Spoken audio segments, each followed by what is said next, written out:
Hello everyone, welcome to engineers point. पिछले video में हम देखे थे कंप्रेशन मेंबर के स्ट्रेंथ निकालने के कंसेप्ट यानी स्टेप देखे थे।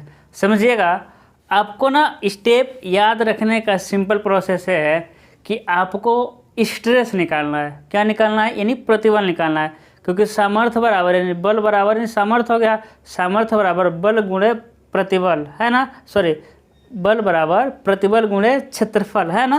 तो क्या निकालना है आपको? फोर्स निकालना है, प्रतिबल यानी सिग्मा AC गुणे क्षेत्रफल। ठीक है, अब समझिएगा सिग्मा AC निकालने के लिए हमको क्या निकालना पड़ेगा? लेमडा, क्योंकि लेमडा के आधार पे हम सिग्मा AC निकालते हैं। तो लेमडा बराबर क्या होता है? यल अपान में आर मिनिमम। ऊपर दो स्टेप और निकालना पड़ेगा, आर मिनिमम। आर मिनिमम के लिए हमको निकालना पड़ता है आई मिनिमम अपान में ए। आई मिनिमम के लिए हमको स्टील टेबल से निकालना पड़ेगा, यल निकालने के लिए पहले टेबल। सिंपल सा प्रोसेस है। पहले स्टेप में प्रभावी लंबाई निकालते हैं, दूसरे स्टेप में स्टील टेबल से लिख देते हैं, तीसरे स्टील में आर मिनिमम लिख देते हैं, चौथे में लेमडा निकाल देते हैं, पाँचवें में अंतर्वेशन विद, छठवें में हम फोर्स निकाल देते हैं। कितना सिंपल प्रोसेस है स्टेप यानी स्ट्रेंथ निकालने का। ठीक है, आज हम करेंगे न्यूमेरिकल कंप्रेशन मेंबर के स्ट्रेंथ निकालने का। उससे पहले समझिएगा कुछ चीज़, जैसे कि हम आपको दो तरह का मेंबर बताए थे, आपका सतत मेंबर, सतत अवयव है ना, और क्या बताए थे? असतत अवयव, सतत अवयव। ठीक है, सतत अवयव है ना, असतत अवयव। अब देखिए, यदि सिरों पर समझिएगा, सिरों पर एक रिवेट, दो रिवेट, तीन यानी दो से अधिक, दो रिवेट या दो से अधिक रिवेट या फिर वेल्ड किया गया हो, तब क्या होगा? प्रभावी लंबाई वास्तविक लंबाई के बराबर होगा। किसमें? सतत अवयव में। लेकिन असतत अवयव में क्या होगा कि जब सिरे पर एक रिवेट लगा होगा तो प्रभावी लंबाई वास्तविक लंबाई के बराबर। जब सिरे पर दो रिवेट या दो से अधिक रिवेट या फिर वेल्ड किया गया रहेगा, तो जो हम स्टेप में लिखवाए हैं प्रभावी लंबाई इक्वल टू 10.85 वास्तविक लंबाई। ठीक है, यानी समझिएगा सतत मेंबर यदि दे देगा तो सतत मेंबर में कुछ भी लगा दे, single rivet, double rivet, triple rivet, weld कर दे, कुछ भी कर दे, तो प्रभावी लंबाई वास्तविक लंबाई के बराबर।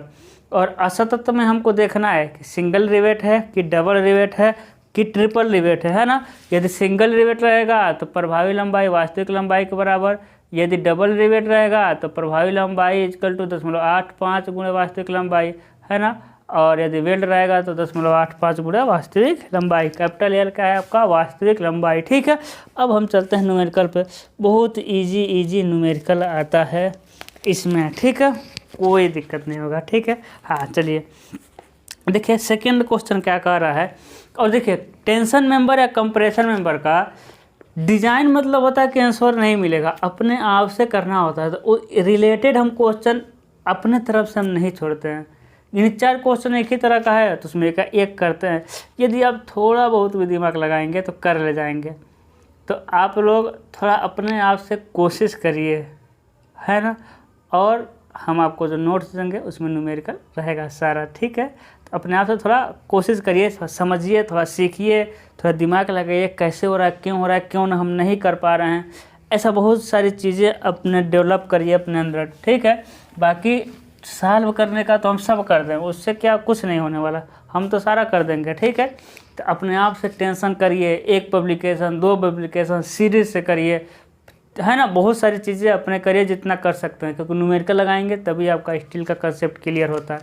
ठीक है, हाँ चलिए क्वेश्चन करते हैं। सेकेंड नंबर क्वेश्चन कह रहा है ना, एक असतत संपीड़न और 90% कन्फर्म है कि असतत ही देता है। ठीक है, असतत, इसलिए असतत का ही हम स्टेप लिखवा ही दिए हैं है ना। उसमें देखे होंगे एक रिवेट लगा होता है तो प्रभावी लंबाई वास्तविक लंबाई के बराबर, 2 या 2 से अधिक रिवेट या बिल्ड किया हो तो प्रभावी लंबाई 10.85 गुणे वास्तविक लंबाई। इसीलिए हम असतत का लिखवाए हैं, क्योंकि यही आता ही है, मतलब देता ही है मैक्सिमम असतत का ही।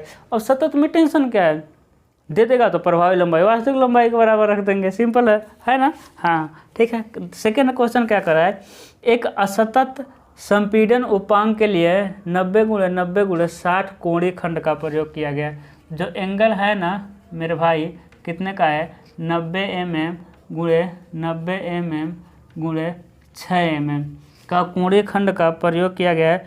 उपांग की प्रभावी लंबाई है ना, स्मॉल एल कितना दे रहा है आपका 3000 mm, प्रभावी लंबाई दे रहा है आपका 3000 mm।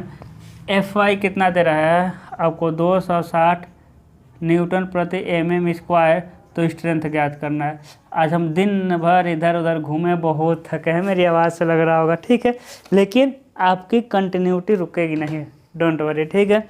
बहुत थके हुए हैं, फिर भी हम वीडियो बनाएंगे आपके लिए। और आपको क्या करना है, तुरंत लाइक करिए और भेज दीजिए फटाक से जितने लोग हैं, ठीक है। चलिए इसको करते हैं। सबसे पहला स्टेप क्या है, प्रभावी लंबाई, है ना, प्रभावी लंबाई। अब देखिएगा इफेक्टिव लेंथ, ठीक है, स्मॉल एल। देखिए सिरे पर एक एक रिवेट लगेगा था इतना, 2 या 2 से, लेकिन इसमें तो प्रभावी लंबाई दे ही दिया है, इसमें वास्तविक लंबाई थोड़ी दिया है। जब प्रभावी लंबाई दे ही देगा तो कितना भी रिवेट लगे उससे हमसे क्या लेना देना, डायरेक्ट हम लिख देंगे। देखिए 3000 mm। सेकेंड क्या होता है, स्टील टेबल से, है ना, स्टील टेबल से डाटा नोट करते हैं। हमको जब सिर्फ सिंगल एंगल रहेगा ना, सिर्फ एक ही एंगल रहेगा, तो हमको बस एरिया की ज़रूरत पड़ती है। क्या है आपका स्टील टेबल से, जाइए 90 × 90 × 60 स्टील टेबल में जाइए, रोल्ड स्टील इक्वल एंगल में जाएंगे, 90 × 90 × 60 में रोल्ड स्टील इक्वल एंगल में। तो देखिएगा रोल्ड स्टील 90 × 90 × 60 जाइए आप, सॉरी 90 × 90 × 6 जाएंगे, तो एरिया मिलेगा थर्ड नंबर में आपको 1047 mm स्क्वायर, 1047 mm स्क्वायर, ठीक है ना। हाँ 1047 सही है, हाँ उतना ही है, ठीक है।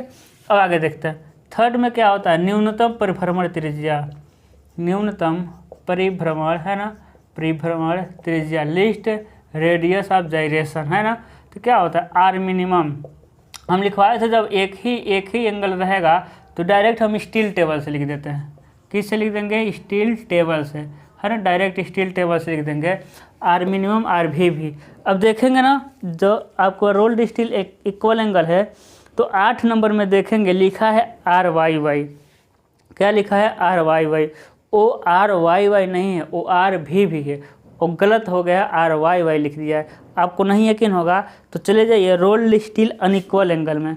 कहाँ जाना है आपको, रोल्ड स्टील अनइक्वल एंगल में। रोल्ड स्टील अनइक्वल एंगल में आपको मिलेगा, देखिए 9, 10, 11 नंबर। देखिए रोल्ड स्टील अनइक्वल एंगल में 9, 10, 11 नंबर देखेंगे तो 9 पर लिखा है आर एक्स एक्स, 10 पे लिखा है आर वाई वाई, 11 पर लिखा है आर भी। मिला कि नहीं मिला, यानी आर एक्स मिला, आर वाई मिला, आर भी मिला। लेकिन रोल्ड स्टील इक्वल एंगल में आप आएंगे तो 7वें नंबर में क्या लिखा है, आर एक्स एक्स, इस तरह लिखा है आर वाई वाई। कहने का मतलब है 7वें नंबर में नीचे क्या लिखा है, 7वां, यानी आर एक्स और आर वाई दोनों माइनस नहीं है, ठीक है। कहने का मतलब आर एक्स एक्स और आर वाई दोनों का मान जितना दिया है, दोनों का मान दिया है, 25, 26 दोनों का मान दिया है। अब देखिए इसमें भी लिख दिया है आर वाई वाई। मेरे भाई यहाँ तो आर वाई वाई लिख ही दिया है, तो यहाँ आर वाई वाई कैसे आ गया, यहाँ क्या रहेगा आपका आर भी, ठीक है। तो आर वाई वाई जो 8वें नंबर में दिख रहा है वो आर भी है, बना लीजिएगा उसको।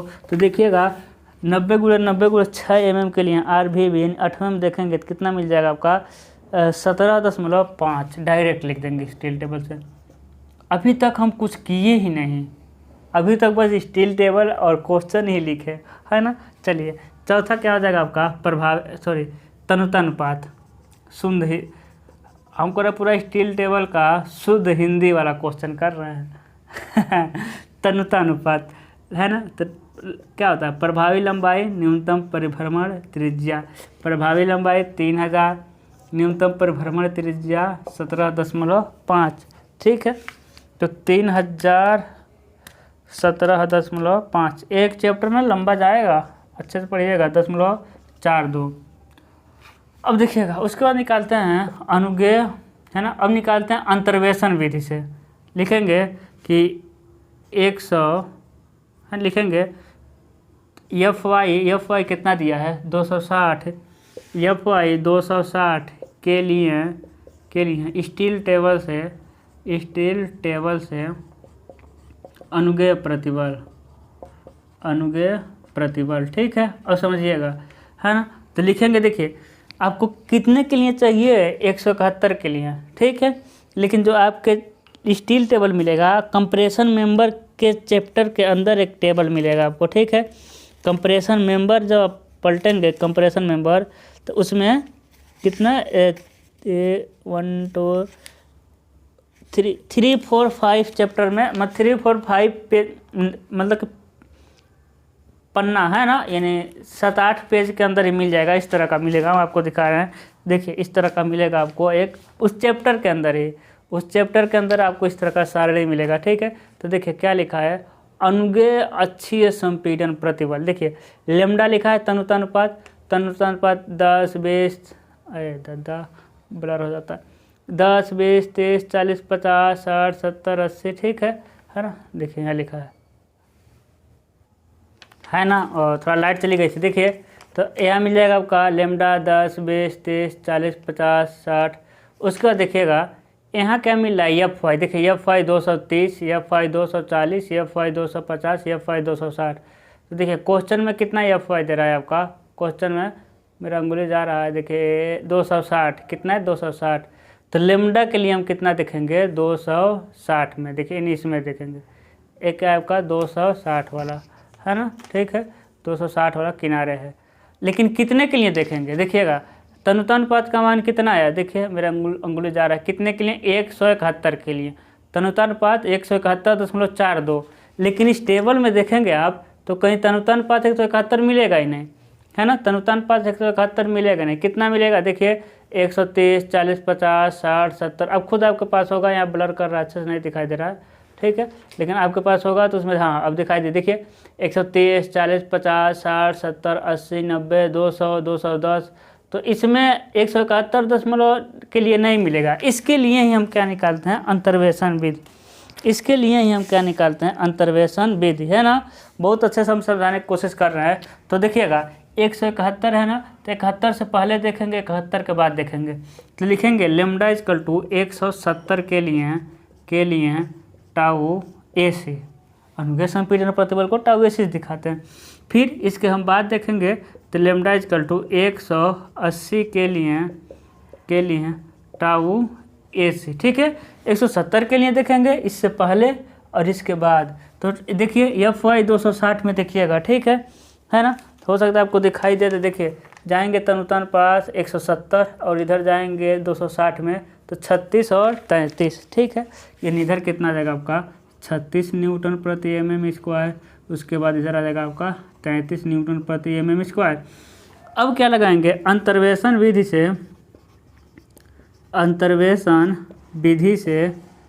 से टाउ, देखिए हम कुछ आपसे बताना चाह रहे थे, वही लिख दे रहे थे, के लिए है ना। एक लेमडा इजकल टू अंतर्वेशन विधि से लेमडा इजकल टू 171.42 के लिए अनुगेय संपीड़न प्रतिबल, ठीक है। हम ये कह रहे थे कि ऐसा अंतर्वेशन विधि यदि आप लोग आरसीसी पढ़े होंगे तो वहाँ निकाले होंगे, जब हम टाउसी का मान निकालते थे। जब टाउसी का मान आ जाता था आपका, जैसे कि पी परसेंटेज का मान आ गया 10.73। तो अब पी परसेंटेज के लिए टाउसी का मान नहीं देता था। वो गधा को कुछ याद है कि नहीं याद है, भूल गए होंगे, हमको पता है, ठीक है।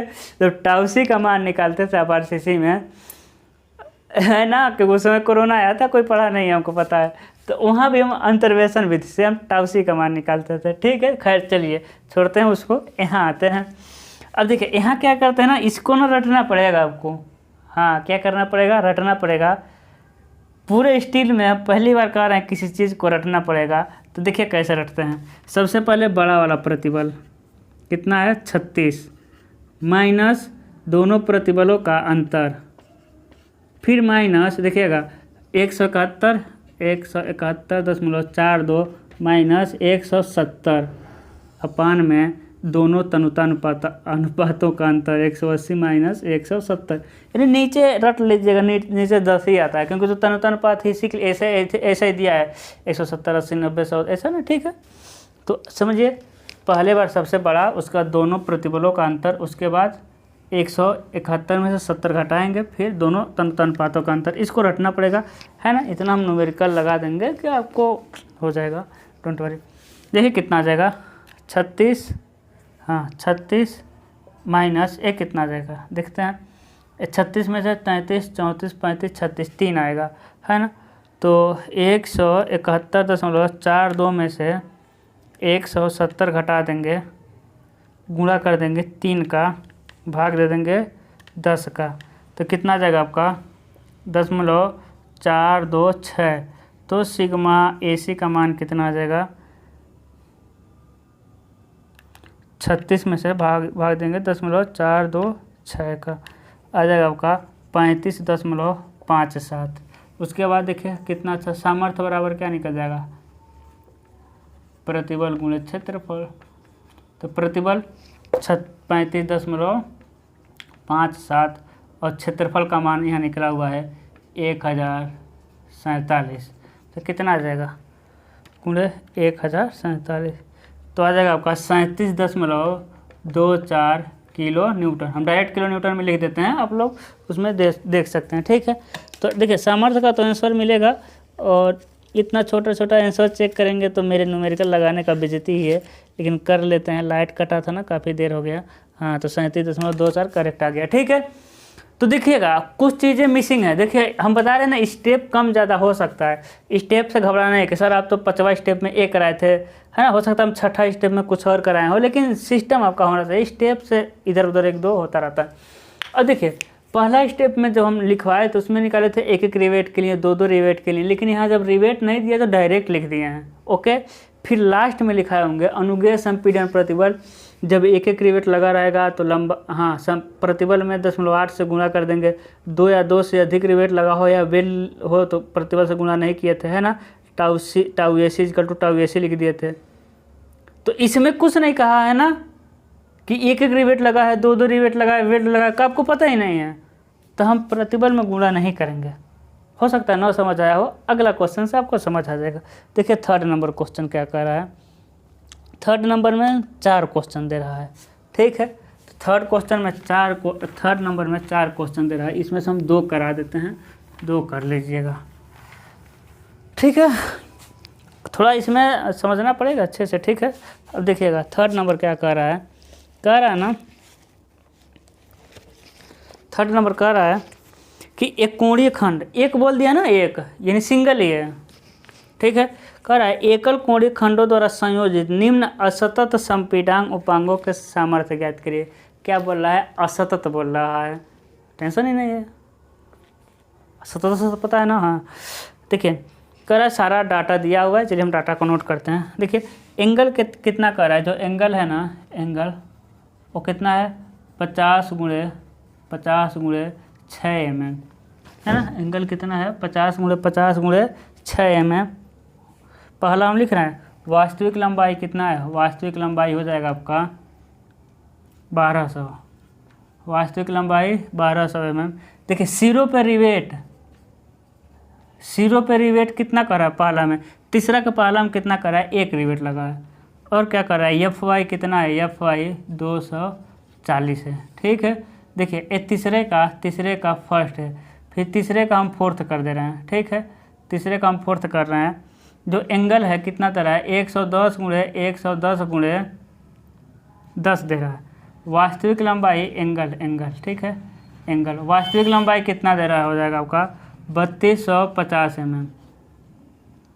और सिरों पर रिवेट कितना लगा है, सिरों पर रिवेट कितना लगा है, 3 लगा है। और FY का मान कितना है 260, ठीक है। बीच में आप दोनों है कर लीजिएगा, नहीं तो पिटा जाएंगे, इधर घुस के मार देंगे मोबाइल में से। अब देखिएगा इधर है ना, ये क्वेश्चन करते हैं। अब इसमें सारा चीज़ निकालना पड़ेगा। देखिएगा सबसे पहले लिखेंगे प्रभावी लंबाई, है ना। क्या लिखे हैं, जब सिरों पे 1-1 रिवेट लगा हो, कितना रिवेट लगा, 1-1 रिवेट, है ना। लिखेंगे जब सिरे पर 1-1 रिवेट लगा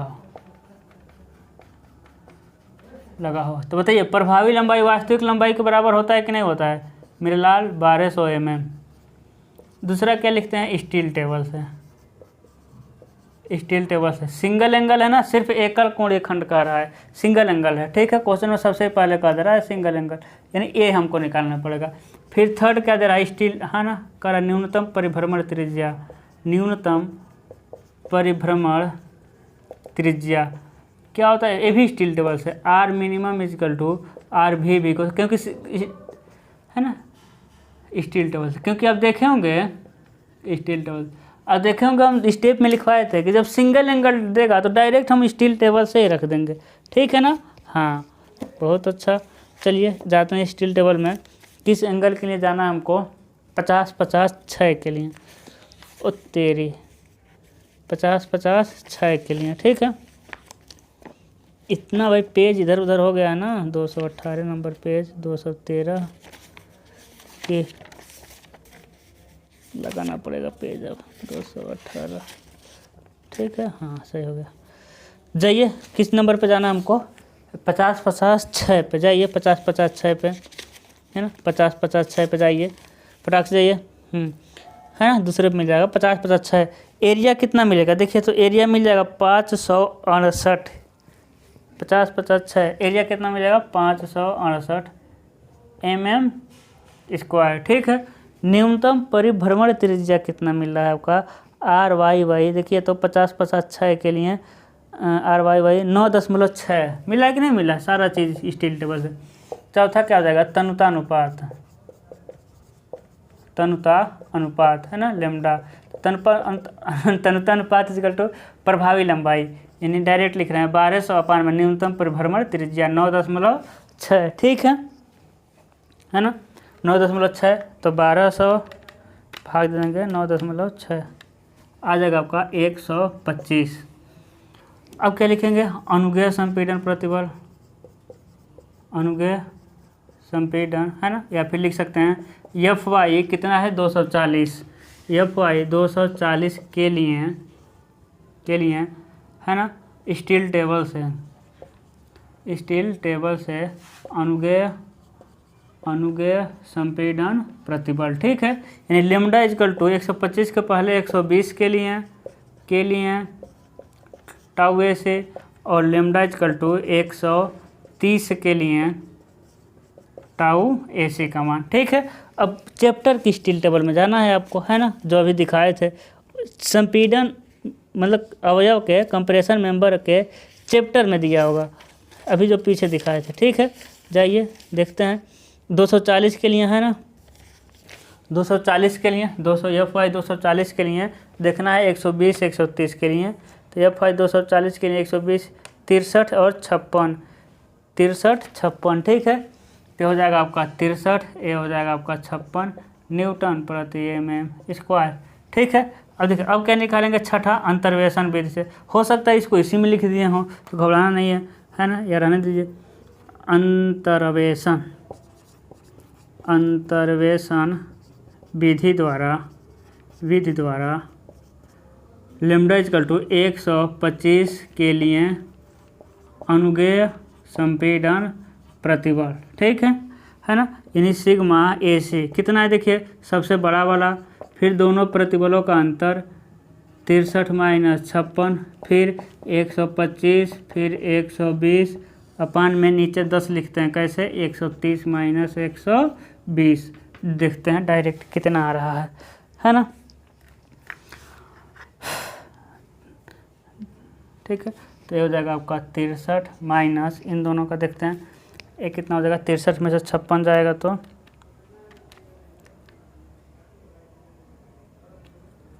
7, ठीक है। इसको देखते हैं 125 माइनस 120 भाग दे देंगे 10 से, गुणे 7 कितना आ जाएगा 3.5, ठीक है। तो कितना आ जाएगा 63 में से 63 माइनस 3.5 आ जाएगा आपका 59.5 न्यूटन प्रति एम स्क्वायर। लेकिन अभी भी अनुगेय, अब संपीड़न प्रतिबल नहीं निकला, अब लिखेंगे अनुगेय संपीड़न, हो सकता है अलग स्टेप लिख दिया हूँ, ठीक है।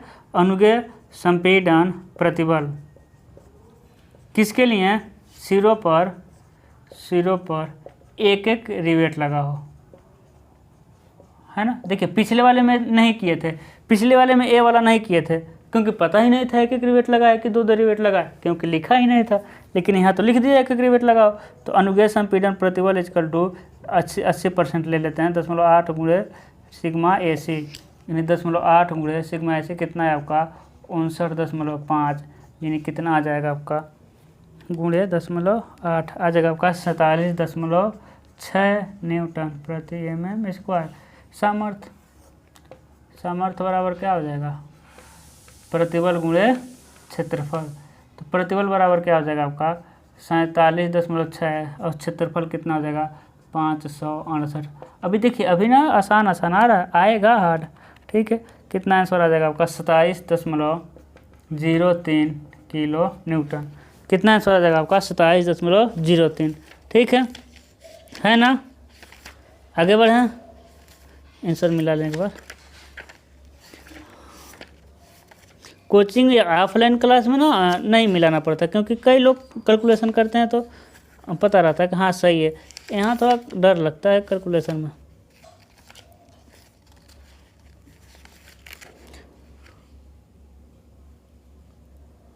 हाँ 27 किलो न्यूटन दे रहा है वो। ठीक है ना, उबते नहीं है ना, अकेले सारा चीज़ मैनेज करना पड़ता है। देखिए जो हम ये सब नीचे झुक रहे हैं, अब दूसरा कोई जिसके पास एडिट करने वाला रहेगा तो वो क्या करता है, ये सारी चीज़ को कट पिट कर देता। अब मेरे पास इतना टाइम नहीं है कि हम वीडियो रिकॉर्ड करें फिर उसको देखें, कोई गलती रह रहा है तो उसको कट करें, है ना, बहुत बिजी आदमी है। तो गाइज आप लोगों के लिए हम इतना कुछ कर रहे हैं। गाइज आप लाइक करिए, ठीक है। ऐसा बोलते हैं ना यूट्यूबर वाले, तब ज़्यादा लाइक मिलता है, लोग सब्सक्राइब भी कर देते हैं। प्यार से हम बोलते हैं, कोई नहीं करता है। अगला क्वेश्चन देखते हैं, समझ आया ये वाला ना। ठीक है, हम देख लें पहले दिखाई दे रहा है कि नहीं अच्छे से, है ना। हाँ दिखाई दे रहा है, ओहो दिखाई हाँ दे रहा है। ठीक है, अभी और भी थोड़ा लिख सकते हैं यहाँ तक।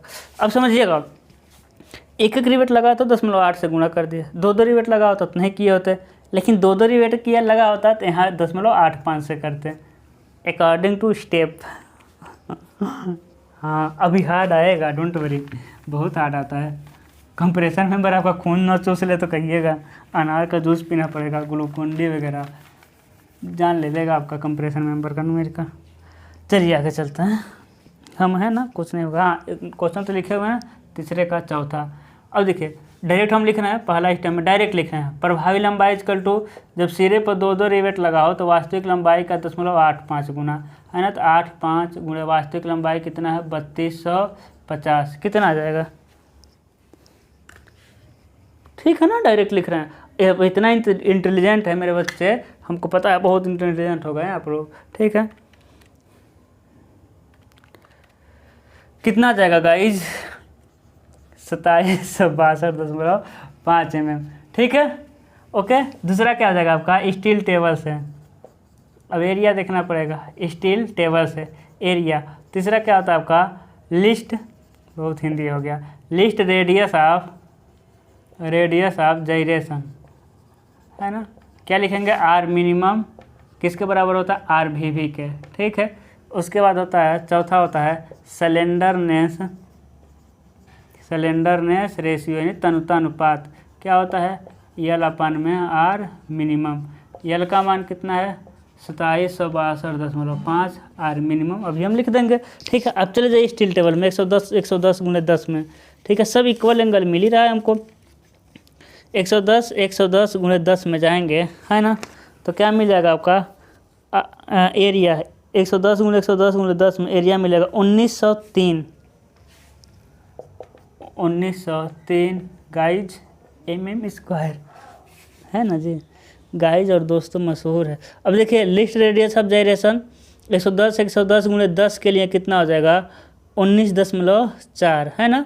कितना हो जाएगा आपका 19.4 mm। यहाँ रख दीजिए 19.4, तो कितना आ जाएगा भागा 19.4, 142.39। ठीक है ना। अब क्या लिखेंगे, डायरेक्ट लिख रहे हैं लेमडा इक्वल टू 140 के लिए सिग्मा ए से, और लेमडा इक्वल टू 150 के लिए। कल जो वीडियो आएगा ना उसमें खतरनाक क्वेश्चन आएगा सिग्मा ए से, कितना हो जाएगा, है ना। अब FY 260 में देखना पड़ेगा, अब उस चैप्टर में आना पड़ेगा, बहुत स्टील टेबल करता है ना। FY 260 के लिए। ठीक है, तो जाइए किसके लिए आपको 140 150, तो 140 150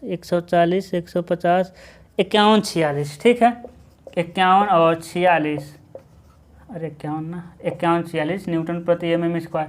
अब अंतर्वेशन विधि लगाएंगे, है ना, अंतर्वेशन विधि इन सिग्मा ए से ज्ञात करेंगे। 51 माइनस 51 में 46, अब डायरेक्ट हम लिख सकते हैं, इतना आप लोगों के पास अनुभव हो गया है ना। ये हो जाएगा आपका 2.39 गुणे 51 में 46, 51 माइनस 46 कितना हो जाएगा आपका 5 हो जाएगा।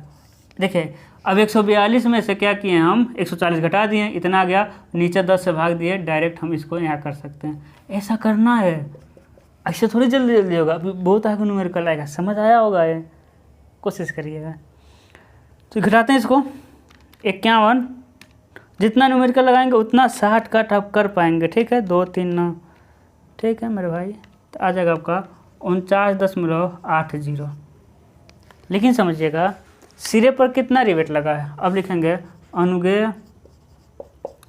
अनुगेय संपीड़न प्रतिबल सिग्मा ए सी, है ना। सिरे पर एक रिवेट लगा है तो उतना ही लिख देंगे 0.80, सॉरी सिरे पर 3 रिवेट लगा है उतना ही लिख देंगे। अब क्या हो जाएगा, सामर्थ्य बराबर प्रतिबल गुणे क्षेत्रफल। तो प्रतिबल 49.80 और क्षेत्रफल कितना है आपका 1903, ठीक है। तो कितना है देखते हैं, 1903 कितना है 94.78 किलो न्यूटन, ठीक है ना। देखते हैं सर,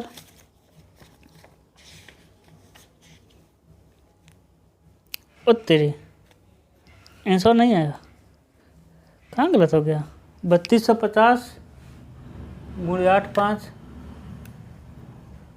वहाँ तो होगा, हाँ ठीक है। अरे चेक करना पड़ेगा, और ना अब देखिए, अब मेरे पास टाइम नहीं रहेगा कि इसको हम एडिट कर पाएँ। 2762.5, ठीक है। एरिया में ना हमको थोड़ा दिक्कत लग रहा है, रुकिए चेक करते। 110 गुणे 10 1903 एरिया 1903, 110 गुणे 10, क्वेश्चन 110 गुणे 10 ही है ना। अरे यार गलत हो जाता है ना, दिमाग खराब रहता है, पता नहीं कहाँ कैलकुलेशन में गलत है कि कहीं से डाटा गलत ले लिए हैं। 110 10 10, ठीक है, 3250 3 रिवेट 60, ठीक है। तो 1903 110 10 1903 है ना एरिया, ठीक है। आगे देखते हैं, एक कितना जाएगा आपका 2762.5 भाग दे देंगे हम 19.4 से, 142.39 है ना। इसको देखते हैं, 140 के लिए 150 के लिए, ठीक है गाइज, डोंट वरी। 140 के लिए 150 के लिए, 140 के लिए एफ वाई का मान 260, क्वेश्चन भी मिला लेंगे, एफ वाई का मान 260 ही दे रहा है ना, हाँ ठीक है। तो 140 50 के लिए कितना हो जाएगा 5146, ठीक है, 5146, ठीक है ना। तो ए हो जाएगा आपका 51 और 51 में से 46 जाएगा तो हो जाएगा आपका 5, ठीक है। और 0.239 ये भी सही है। तो 51 माइनस 5 गुणे 0.239 49.80, ठीक है। 3 रिवेट लगा है तो घटाने की जरूरत है नहीं, 49.8 हो जाएगा गुणे 1903 94 आ रहा है, ठीक है। एक बार और आंसर मैच करने दीजिए भाई।